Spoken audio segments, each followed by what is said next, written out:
Hello students, welcome back to Maths Tutorpedia. This is must to do questions before term 2 board exams, and this is lecture 2 of important question from arithmetic progressions. Let us start today's video with the first question. Two APs have the same common difference. The first term of one of these is -1 and that of the other is -8, then the difference between their fourth term is. Now कल हमने जो questions किए थे वो direct form में थे आपके पास कि किस तरीके से केवल कॉन्सेप्ट के ऊपर हमारे पास किस तरीके से क्वेश्चंस बनते हैं. आज मैं आपके लिए लेके आई हूँ कि किस तरीके से वर्ड प्रॉब्लम के साथ दिए जाते हैं आपको चीज़ें, राइट. तो वर्ड प्रॉब्लम बेस्ड क्वेश्चंस आज मैं आपके लिए लेके आई हूँ ताकि ये जितने भी मैक्सिमम हो सकते हैं हम क्वेश्चंस को कवर कर सकें. तो इस क्वेश्चन में आपको क्या गिवन है, two APs have the same common difference. ठीक है, उन दोनों दो एपी सीरीज है अलग अलग, लेकिन उनके बीच में जो कॉमन डिफरेंस है ना वो सेम है. The first term of one of these is -1, मतलब फर्स्ट वाली एपी का जो फर्स्ट टर्म है वो -1 है और दूसरे वाले का है -8. Then the difference between their fourth term is. So basically अगर हम देखें फोर्थ टर्म हमें मेनली निकालना है, तो अगर फर्स्ट सीरीज की बात करें, फर्स्ट अर्थमेटिक प्रोग्रेशन की बात करें, उसमें फोर्थ टर्म क्या होगा इसका हमें पता है. फॉर्मूला क्या होता है हमारे पास, a + n-1 × d. अगर हम फोर्थ टर्म की बात कर रहे हैं, हमें पता है इसका फर्स्ट टर्म क्या है, फर्स्ट वाली सीरीज का -1 प्लस फोर्थ टर्म निकालना है 4 - 1 × d इक्वल्स टू -1 + 3d, है ना. ये हमारे पास इसका आ गया. अब अगर हम सेकंड सीरीज़ की बात कर रहे हैं, सेकंड सीरीज़ में हमें फोर्थ टर्म जो है वो भी हमारे पास ऐसे ही निकला. उस सीरीज़ को हम a-4 लिख देते हैं. उसका भी फॉर्मूला सेम ही रहेगा हमारे पास, लेकिन फर्स्ट टर्म इसका क्या था हमारे पास -1. इसका भी फोर्थ टर्म ही निकालना, मैं डायरेक्ट लिख रही हूँ यहाँ पे 3d. ऑलराइट, तो ये आ गया -8 + 3d. ये दूसरे का हो गया. अब हमें यहाँ पे क्या गिवन है, द डिफरेंस बिटवीन उन दोनों का फोर्थ टर्म का डिफरेंस बताओ. तो इसका मतलब डिफरेंस क्या हो गया हमारे पास कि हम लोग करेंगे यहाँ पे दूसरी वाली सीरीज में से पहली सीरीज को माइनस कर देंगे. फर्स्ट सीरीज क्या थी, दूसरी सीरीज क्या आई थी हमारे पास, सब वैल्यूज यहाँ पे डालेंगे अब हम लोग और उनको सॉल्व कर देंगे. ठीक है, तो अगर देखे जाए तो -8 + 3d -1 + 3d. हम इसको सॉल्व करेंगे. -8 + 3d -, +1 - 3d.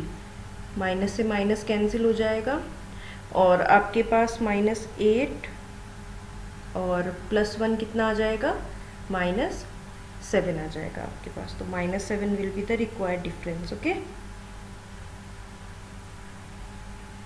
अब करते हैं हम नेक्स्ट क्वेश्चन हमारा. If 7th term of an AP. अब ऐसे क्वेश्चंस हमें देख के करने, क्योंकि ये सारे के सारे वर्ड प्रॉब्लम बेस्ड है. अगर आपको ये वर्ड प्रॉब्लम से इक्वेशन बनानी आ जाती है तो आपको दिक्कत नहीं होगी. देखो, if 7 times the 7th term of an AP is equals to 11 times its 11th term. अब सब कुछ जो है इस क्वेश्चन के अंदर, जिसने ये सेंटेंस समझ लिया, जिसको लिखना आ गया वो इक्वेशन, वो आराम से सॉल्व कर सकता है. ठीक है, तो इसको डिकोड करने की कोशिश करते हैं. हमारे पास बेसिकली गिवन क्या है, हम टर्म जो होता है, जैसे 7th टर्म की बात कर रहे हैं, उसको कैसे लिखते हैं, a7. ठीक है, और दूसरा टर्म क्या है, इज इक्वल्स टू, पहले लिख दो a11. अब फर्स्ट टर्म क्या है, 7 टाइम्स द 7th टर्म. इसका मतलब 7 × is equals to 11 times the 11th term. इतना समझ में आ गया. अब हमें पता है कि अगर हमें एक an की वैल्यू निकालनी है, किसी भी टर्म की वैल्यू निकालनी है, फॉर्मूला क्या होता है, a + n-1 × d. अब रिस्पेक्टिवली अगर 7th टर्म है उसके अंदर 7, n की जगह 7 आ जाएगा, 11th के अंदर 11 आ जाएगा. बस वैल्यूज पुट करनी है, हमारा आंसर आ जाएगा. ठीक है, अब है 7 × अब a7 की वैल्यू क्या होगी, यहाँ पे बस n की जगह 7 डाल देंगे, आपके पास वैल्यूज आ जाएंगी a + 7 - 1 × d इक्वल्स टू ऐसे ही 11 × में a + 11 - 1 × d. राइट, अब हमें इसको सॉल्व करना है. तो ये हो जाएगा आपके पास 7a प्लस 7 माइनस 1 इज 6, 6 7 ज़ा 42d equals to 11a plus 10 into 11 is 110d। Alright, अब a को एक साइड लेके आओ, तो 7a और ये होगा आपके पास 4a, राइट। और यहाँ पे हो जाएगा आपके पास प्लस 68d। अगर आप सोच रहे हो कैसे किया, मैंने डायरेक्ट एक स्टेप यूज़ किया है। अगर आप 7a माइनस 11a लोगे तो इस साइड भी क्या करोगे, 110d माइनस इस तरीके से करके दोगे, तो हमने उसको सेट कर दिया उस तरीके से। तो जब ये वैल्यूज़ हम लोग सॉल्व करेंगे आगे, तो हमारे पास ये आ गया इक्वल्स टू 0, क्योंकि इस साइड कुछ बचा नहीं है हमारे पास। यहाँ पे हम 4 कॉमन ले सकते हैं, बचेगा a प्लस 4 1 ज़ा 4, 4 7 ज़ा 28 इक्वल्स टू d। 4 नीचे जाके 0 हो जाएगा, तो a plus 17d equals to 0। और a प्लस 17d क्या होता है हमारे पास, है ना 18। अगर हमें 18th d निकालना है, यहाँ पे निकालना क्या है, then its term will be. Term will be का मतलब क्या होता है हमारे पास, कि ये कौन से टर्म का आया आंसर, है ना। हमें पता है कि अगर 18 हम निकालते हैं तो उसका फॉर्मूला क्या होगा हमारे पास, a plus 18 minus 1 into D, right. तो मतलब a प्लस 17d, यही तो आया है हमारे पास। इसका मतलब वो टर्म कौन सा है हमारे पास, टर्म इज 18th। ऑलराइट, ये अब अगर जिसके कॉन्सेप्ट क्लियर है उसको ये चीज़ समझ में आ गया होगा। आ जाते हैं नेक्स्ट क्वेश्चन के ऊपर। हमें नेक्स्ट क्वेश्चन जो दे रखा है वो भी इसी तरीके से है, बट एक नया ट्विस्ट है इसके अंदर कि मिडिल टर्म क्या होता है। तो इसी वजह से ये क्वेश्चन मैंने इसमें डाला है आपके लिए कि मिडिल टर्म बेस्ड क्वेश्चंस कैसे होते हैं। हमें गिवन है the sum of 11 terms of an AP whose middle term is 30 is. तो ऐसे क्वेश्चन को कैसे करना है वो भी आप देख लो। हमें मिडिल टर्म गिवन है, अब इसकी मदद से हम क्या करेंगे, मिडिल टर्म इज निकाल लेते हैं। मिडिल टर्म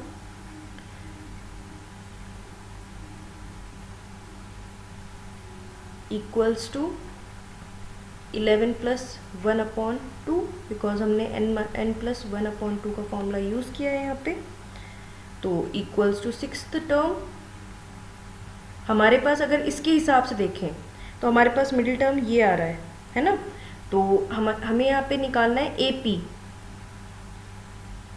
क्योंकि 6 टर्म का दे रखा है ना हमें। तो a plus n minus 1 into D, हमें 6 टर्म का AP निकालना है। a6 equals to a plus 5d, क्योंकि 6 आएगा यहाँ पे, तो 5d हो गया हमारे पास।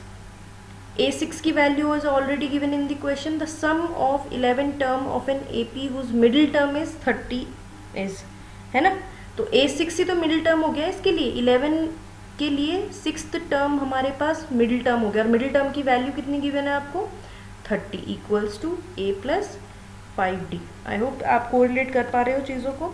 हमें सम निकालना है। सम की वैल्यू क्या होती है हमारे पास, what is the formula to calculate the sum, n/2 into 2a plus n minus 1 into D.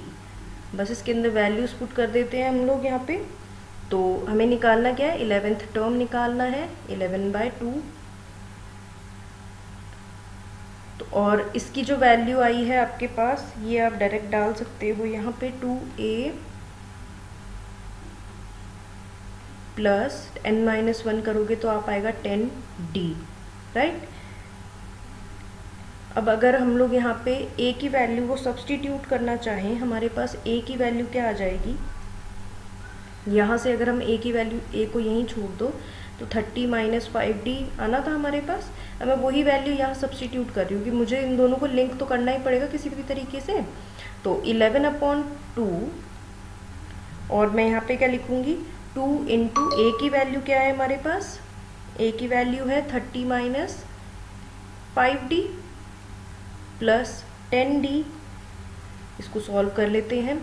11/2, 30 into ये 60 minus 10d plus 10d, cut गया ये, राइट। बच गया केवल 60, 2 1 ज़ा 2 30 ज़ा, तो 11 into 30 which gives us some is 330। तो इसका सम क्या हो जाएगा 11 टर्म्स का, 330 हो जाएगा, ठीक है। तो ये जो आपको 30 गिवन था, एक मिडिल टर्म गिवन था, लेकिन कितने टर्म्स का गिवन था, 11 टर्म्स का। तो पहले हमने देख लिया कि 11th टर्म में मिड टर्म कौन सा आता है, 6th। इसका मतलब 6 की वैल्यू आपको कितनी गिवन है, 30 गिवन है। बस अपने वैल्यूज पुट करिए और आ गया आंसर, ठीक है। एक ये तरीके का क्वेश्चन आ जाता है, ये बहुत बार आया हुआ क्वेश्चन है कि क्या -150 is a term in the AP. ये एक सीरीज है आपके पास, क्या इसके अंदर ये वाला एप्लीकेबल हो पाएगा, ये वाला हमें बताना होगा। ये क्वेश्चन ये काफ़ी बार रिपीटेड क्वेश्चन है, तो देख लेते हैं। ये बोर्ड 2 के अंदर बोर्ड में आया हुआ क्वेश्चन है हमारे पास। अगर हमारे पास एक परफेक्ट नंबर आ जाता है या एक होल नंबर आ जाता है तो हमारे पास मतलब किसकी वैल्यू, n की वैल्यू, ऑलराइट। तो हमें यहाँ पे क्या क्या गिवन है, a की वैल्यू गिवन है 11, राइट। और हमारे पास d की वैल्यू है -3, क्यों, 8 - 11 इक्वल्स टू -3। उसके बाद हमें ये an दे रखा है -150, ठीक है। अब हमें वैल्यूज पुट करनी है। फॉर्मूला क्या है हमारा, an equals to a + n-1 into D.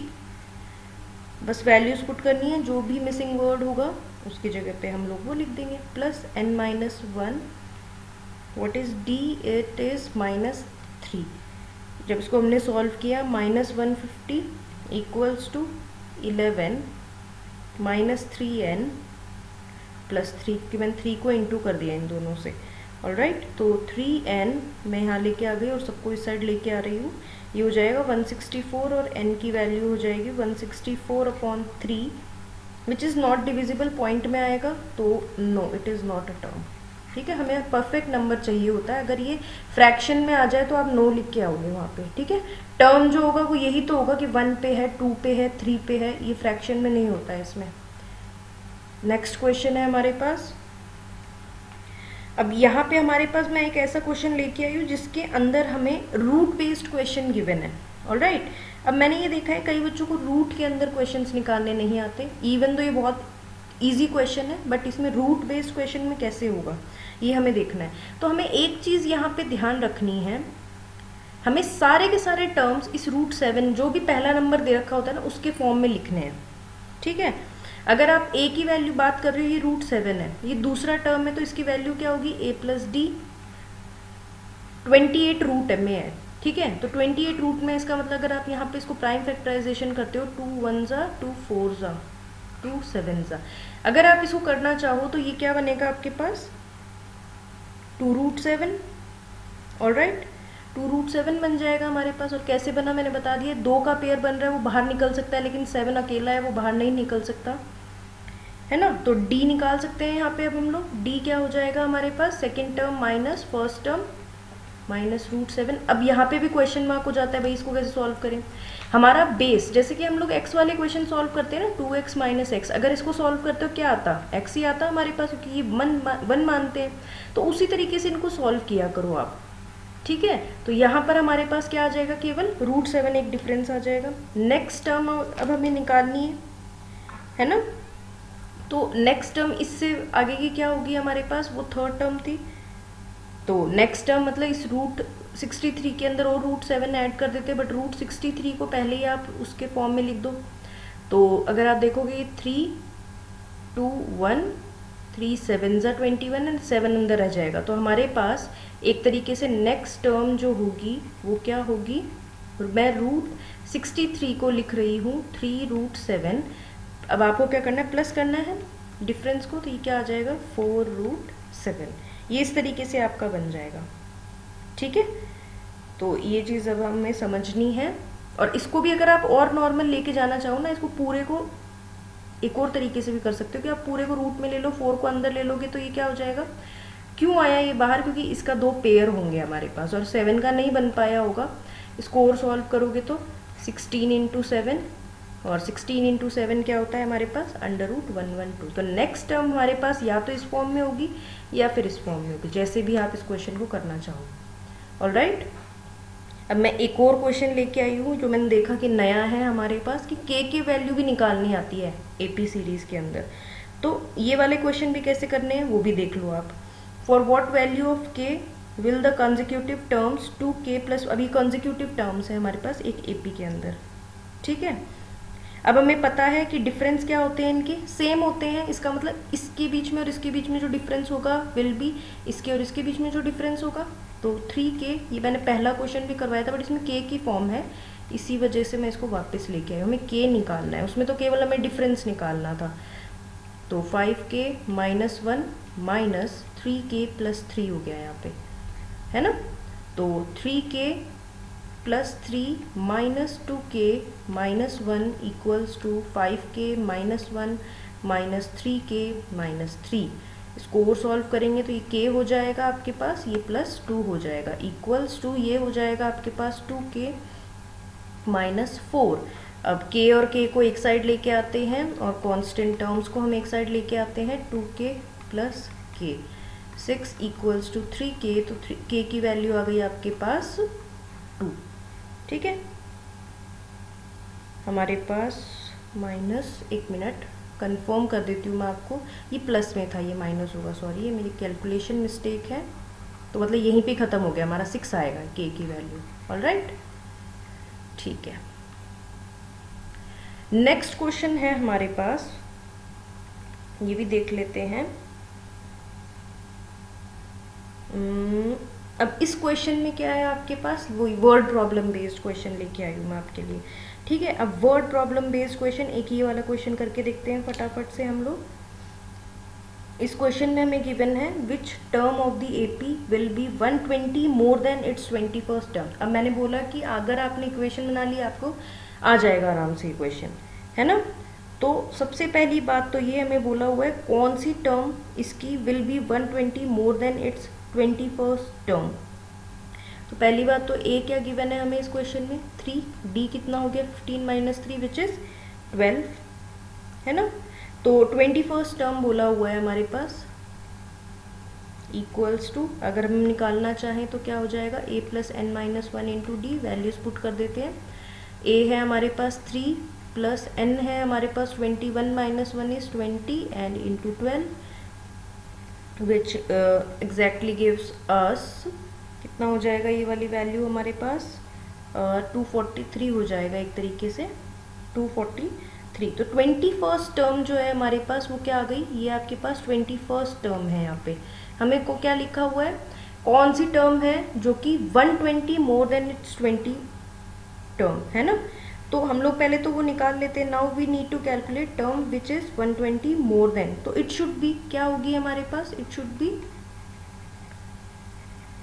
अगर आप इसमें ध्यान दो, इट शुड बी क्या होगी 120 मोर देन निकालना है हमें इसके अंदर। तो 243 प्लस कितना चाहिए था 120 मोर, तो 120 कर दोगे तो क्या आएगा हमारे पास 363। अब टर्म निकालनी है, ये आपके पास वैल्यू है ए एन की, but you have to calculate the N की वैल्यू। ठीक है, कि ये कौन से नंबर पे स्टैंड करती है। तो ए एन वही वाला फॉर्मूला हम वापस लगाएंगे, A plus N minus 1 into D.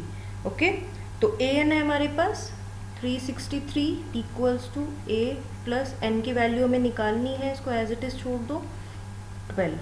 अब इसको जब हम सॉल्व करेंगे यहाँ पर आ जाएगा हमारे पास, ये माइनस में आएगा 360 इक्वल्स टू 12n माइनस 12, ये आप प्लस करोगे तो आ जाएगा आपके पास, या आप डायरेक्ट कॉमन लेके वो भी कर सकते हैं डिवाइड। 360 एक सेकेंड डिवाइडेड बाय 12, रुको मैं कर चुकी हूँ तो मैं इसी तरीके से करके दिखा देती हूँ आपको, अदरवाइज आप कंफ्यूज हो जाओगे। 360 plus 12 equals to 12n, add करोगे आप इसको तो 372 इक्वल्स टू 12n, n की value will B 372 divided by 12, 12 1 ज़ा 12, 12 3 ज़ा 36, 12 3 ज़ा 36, 31, ओके 12 हो गया ना ये आपके पास। तो n की वैल्यू आ जाएगी आपके पास 31। तो कौन सा टर्म है वो है हमारा 31 टर्म। ऑलराइट, तो इसके साथ ही हमारा 7th क्वेश्चन कंप्लीट होता है। 8th क्वेश्चन पे आ जाते हैं। हमें क्या बोला है, find the term from the end. बस इसमें इतना सा ही ट्विस्ट था जिसके लिए मैं क्वेश्चन लेके आई हूँ। आपको बोला हुआ फ्रॉम द एंड निकालो। ये ऐसा क्वेश्चन मैंने आपको फर्स्ट वाले लेक्चर में भी दिया था, लास्ट टर्म बोल के दिया था उसको मैंने, उसी तरीके से आपको इसको वापस से निकालना है ना। तो देख लेते हैं क्वेश्चन कैसे होगा। हम find the 7th term from the end, है ना। तो हमें क्या करना होगा, ऐसे केस में कभी भी एंड से लिखना है तो हमें रिवर्स करना है हमारी एपी सीरीज को। ऑलराइट, अगर आप रिवर्स करोगे इसको तो ये 184 फर्स्ट टर्म बन जाएगा हमारे पास, है ना, और ये आपके एक तरीके से लास्ट टर्म 7 बन जाएगा। तो हमारे पास a कितना है, a है 184, जबकि टोटल n कितना है हमारे पास 7, हमें 7th टर्म निकालना है। तो ओरिजिनल अगर 7th टर्म निकालोगे आप तो फॉर्मूला में उल्टा लिख दिया ना, कि इसलिए कोई दिक्कत नहीं है यहाँ पे। a की वैल्यू है 184 plus 6 into what is d, d एक तरीके से आपके पास 10 माइनस 3 13 करेंगे आप तो -3 आएगा। अब इजी हो गया ना क्वेश्चन, केवल उल्टा लिखने से ये इजी हो गया क्वेश्चन अब आपका, इसको हमें याद रखना है। इसके साथ ही आंसर आता है 166, ठीक है। तो कभी भी एंड से क्वेश्चन हो वहाँ आप AP सीरीज को रिवर्स कर दीजिए। नेक्स्ट क्वेश्चन, लास्ट 2 क्वेश्चन है हमारे, ये 9th क्वेश्चन है हमारे पास। Which term of an AP 150 147 144 is its first negative term. भाई ये क्या है, ये क्वेश्चन हमारे पास मेरे से किसी स्टूडेंट ने पूछा था कि भाई ये फर्स्ट नेगेटिव टर्म का क्या है मैम। तो मैं आपको बता देना चाहती हूँ, हमें एक ऐसा वैल्यू निकालनी है, जैसे कि आप देख सकते हो कि आपकी AP सीरीज जो है वो डिसेंडिंग ऑर्डर में चल रही है। एक पॉइंट ऐसा आएगा जब आपके पास ये नेगेटिव में हो जाएगा, तो वो ऐसा कौन सा टर्म है जिस पे ये नेगेटिव हो जाएगा, राइट। तो इसका मतलब क्या है, an उस समय 0 से नीचे चला जाएगा, है ना। an क्या होता है हमारे पास, a plus n minus 1 into D होता है, which should be smaller than 0। a की वैल्यू है 150 प्लस n की value we don't know, we have to calculate that value. d की वैल्यू है 147 माइनस 150 इज -3। बस इसको सॉल्व कर देते हैं अभी हम लोग। 150 minus 3n plus 3 is smaller than 0 which is equals to, ये हो जाएगा 153 माइनस 3n, और इसको अगर मैं उस साइड लेके चली जाऊंगी तो ये एक तरीके से आपके पास हो जाएगा कि -3n इज स्मॉलर देन -153। क्या यहाँ तक आपको समझ में आ रहा है? तो जब इसको अभी हम कैलकुलेट करेंगे n की वैल्यू शुड बी, क्या हो जाएगा हमारे पास, ये तो कट जाएगा हमारे पास, तो ये 153 डिवाइडेड बाय 3 दैट इज 51। तो n की वैल्यू जो फर्स्ट नेगेटिव जो होगी हमारे पास टर्म होगी वो n की वैल्यू 51 से बड़ी होगी। इसका मतलब कौन सी, 52 वैल्यू जो होगी हमारे पास 52nd, the first negative term will B 52nd term. क्या ये चीज़ समझ में आ गई हमें? ये बहुत इंपॉर्टेंट क्वेश्चन है, बस इसके अंदर थोड़ा सा जो हमें चीज़ समझनी थी वो आप देख लीजिएगा। कोई क्वेरी हो आप ज़रूर उसको मेरे को कमेंट बॉक्स में रखिएगा, ठीक है।